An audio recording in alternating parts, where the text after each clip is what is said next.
दोस्तों चलो आज बात कर लेते हैं अमेठी की। अमेठी एक बहुत चर्चित सीट है और इस पर हमेशा राजघराने के लोगों ने इलेक्शन लड़ा है। ये हमेशा कांग्रेस के पाले में रही है और कांग्रेस के बड़े बड़े कद्दावर नेता यहाँ से हमेशा विजयी होते रहे हैं। यहाँ से कभी राहुल गांधी जी जीते हैं तो कभी सोनिया गांधी जी जीती है, कभी उनके पिता राजीव गांधी भी यहाँ से विजयी हुए हैं। ये कहने के लिए तो एक गांव देहात की पिछड़े हुए इलाके की सीट है, लेकिन क्योंकि ये एक मजबूत लोगों से जुड़ी है और ये भी ऐसे वो घराना जो आज़ादी के बाद में भारत पर जिसने बहुत सालों तक राज किया, उस राजघराने के मुख्य लोग इन्होंने हमेशा यहाँ से चुनाव लड़ा है और हमेशा अमेठी के लोगों ने उनको जिता कर भेजा है। तो ये एक सीट ऐसी है जो राजशाही सीट कहलाती है। राजशाही सीट पर जब अमित शाह की और भाजपा की नजर पड़ी, खासतौर से नरेंद्र मोदी जी की नजर पड़ी, तो उनको बड़ा मुश्किल हो गया कि यार ये सीट कैसे तोड़ी जा सकती है। तो ये शातिर लोग षड्यंत्र रचा इन्होंने कि किसी ऐसे व्यक्ति को लाओ जो बहुत ज्यादा लोगों की भावनाओं से और बहुत ज्यादा चर्चित हो, बहुत ज्यादा उसकी हवा हो। अब इनका दिमाग चला तो इन्होंने सास भी कभी बहू थी, एक मशहूर सीरियल चल रहा था, लोगों की खास तौर से औरतों के दिमाग और दिल पे छाया हुआ था इस सीरियल।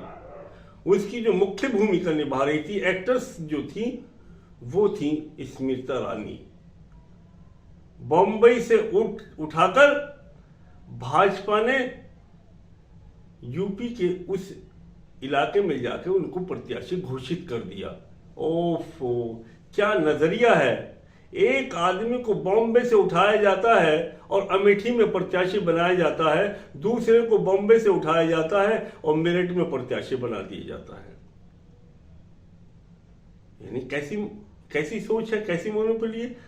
अरे क्षेत्र के लोगों से तो पूछा होता कि बॉम्बे से प्रत्याशी दे रहे हैं आपको। सिर्फ ये सोच थी भाजपा भारतीय जनता पार्टी की कि क्योंकि एक एक्ट्रेस है, इसका चेहरा एक जाना पहचाना है और ये एक फेमस सीरियल की मुख्य भूमिका निभा रही थी, इसको पहचान बतलाने की आवश्यकता नहीं है, बल्कि इसको तो पेश कर देने की आवश्यकता है।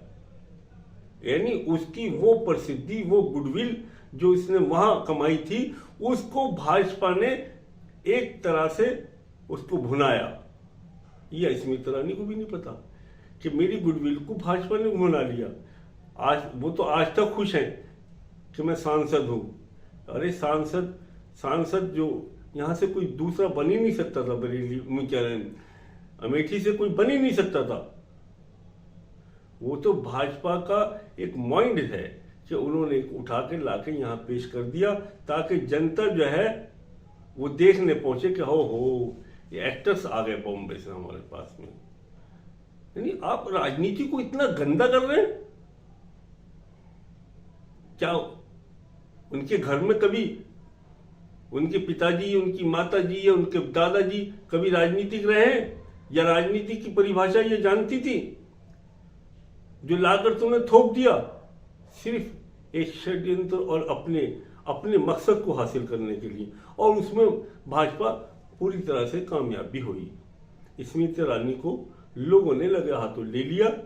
ऐसा नहीं कि राहुल गांधी से नाराज थे, बल्कि स्मृति ईरानी को उन्होंने चाहा कि अरे 5 साल तक इसका चेहरा तो देखते रहेंगे, टीवी पे बहुत दिन तक दिखा है। लेकिन अब आईना बदल चुका है। अब चेहरा जो है फीका नजर आने लगा है और वादे झूठे नजर आने लगे हैं। जनता अफसोस करने लगी है, जनता पछता गई। यानी अमेठी की जनता का कहना यह है कि हम बहुत पछताए, हमने शाही घराने के व्यक्ति को हराकर, और ये गांधीवादी सीट है, गांधी हमेशा लोग यहां जीतते रहे हैं, हम बहुत पछताए। एक तो उनका पछतावा, दूसरा स्मृति ईरानी का कोई कार्य न करना, गांवों की हालत पहले से ज्यादा बदतर, शहर की हालत आज भी वही पिछड़ी हुई। तो राहुल गांधी बहुत याद है, तेरी याद आई तेरे जाने के बाद। तो अब स्थिति यहाँ यह है कि वो सिर्फ ये चाहते हैं कि राहुल गांधी यहाँ से पर्चा भर लें। हम जानते हैं, जनता का कहना यह है कि हम जानते हैं कि पूरी देश की जिम्मेदारी राहुल गांधी पर है। उनके पास इतना ही समय है कि वो पर्चा भर दे और वो यहाँ से चले जाए, हम अपने आप जिता देंगे। और ऐसा ही होने भी वाला है। राहुल गांधी अमेठी से अपना नामांकन भरने जा रहे हैं और यहाँ से वो बहुत भारी मतों से विजय होंगे और स्मृति ईरानी जो अहंकार चूर चूर कर भर गया है वो चकनाचूर होगा। दोस्तों, ये वीडियो आपको मेरी पसंद आई हो तो इसको दोस्तों में ज़रूर शेयर करें और बेल आइकन दबाना न भूलें और चैनल को सब्सक्राइब हर हाल में करें।